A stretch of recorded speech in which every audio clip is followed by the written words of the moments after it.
سورۃ الانبیاء۔ باپ داداؤں کے دین پر آنکھیں بند کرنے والے اور اللہ کے دین پر عمل کرنے والے ابراہیم علیہ السلام۔ ہماری اکثریت تو آج بھی باپ دادا کے دین پر عمل کرنے والی ہے۔ بڑوں نے جو غلطیاں کیں اسے بھی وراثت کا حصہ سمجھتے ہوئے من و ان قبول کرتے ہیں۔ ہم تو ہزارہا بتوں کو پوجنے والے ہیں۔ بت کیا صرف پتھر کے ہی ہوتے ہیں؟ بت کیا صرف پتھر کے ہی ہوتے ہیں؟ ان بتوں کا کیا جو ہمارے دل میں بنے ہوتے ہیں؟ نسلی تکبر کے بت، مسل کی بت، قرآن کی آیتوں کو چھپا جانے والے بت وغیرہ۔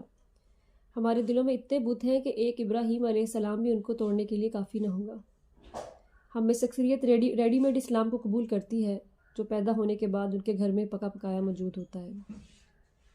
اس اسلام کی تصدیق کے لیے کتاب حکمت سے بھی رجوع نہیں کرتے، اپنے عقیدے کا تقابلی جائزہ ہی نہیں لیتے، بلکہ اپنے عقیدے کو جنتی قرار دیتے ہوئے دوسروں میں جہنم کے سرٹیفکیٹ بانٹ رہے ہوتے ہیں۔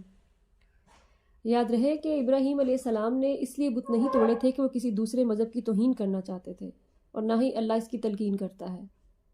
ابراہیم علیہ السلام کے باپ دادا انہی بتوں کو بنانے اور پوجنے والے تھے۔ ابراہیم علیہ السلام کی بھی آنکھ اسی ماحول میں کھلی، لیکن انہوں نے ریڈی میڈ دین کو قبول نہ کیا، اپنے باپ دادوں کے دین کی پیروی نہیں کی۔ ابراہیم علیہ السلام نے اپنے ہی لوگوں کے بت توڑے، ایک نسل در نسل منتقل ہونے والے دین کے خلاف احتجاج کا مظاہرہ کیا، اور سب سے بڑی جنگ خاندان کے رسم و رواج سے روگردانی کرتے ہوئے لڑنا پڑتی ہے، اور پھر الگ دین کو قبول کرنا تو جنگ سے کئی گنا بھاری ہے۔ ہم درود ابراہیمی تو روز پڑھتے ہیں، لیکن ہم نے ابراہیم علیہ السلام کی پیروی نہیں کی۔ ہم اپنے خاندانی دین کے خلاف احتجاج نہیں کر سکے، اس سے روگردانی کرنا ہماری انا کو قبول نہیں۔ عام زندگی سے مثال دوں کہ قرآن و حدیث یہ کہتے ہیں کہ تمام انسان برابر ہیں، اگر کسی کو کسی پر فضیلت دی گئی ہے تو اس کا معیار تقویٰ ہے۔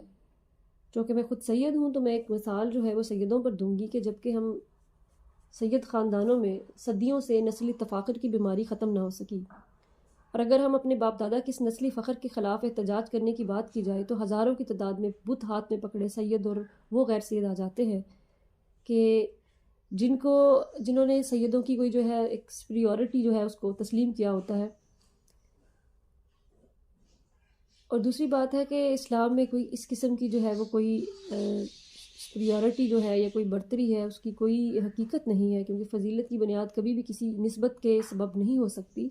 اگر ایسا ہوتا تو حضرت نوح علیہ السلام کا بیٹا عذاب میں مبتلا نہ ہوتا، اور فضیلت کی بنیاد تو تقویٰ ہے۔ صرف ایک مثال دے رہی ہوں آپ کو، وہ اس طرح ڈھیروں مسالے موجود ہیں۔ اب طے ہمیں کرنا ہے کہ اپنے باپ دادا کے بنائے ہوئے بتوں کو پوجنا ہے یا اپنے عقیدے کی اثر نو۔ اب طے ہمیں کرنا ہے کہ اپنے باپ دادا کے بنائے ہوئے بتوں کو پوجنا ہے یا اپنے عقیدے کی اثر نو تشکیل کے لیے کتاب حکمت سے ہدایت لینی ہے۔ ریڈی میڈ دین کے بجائے خود تحقیق کر کے دین کو قبول کرنا ہے۔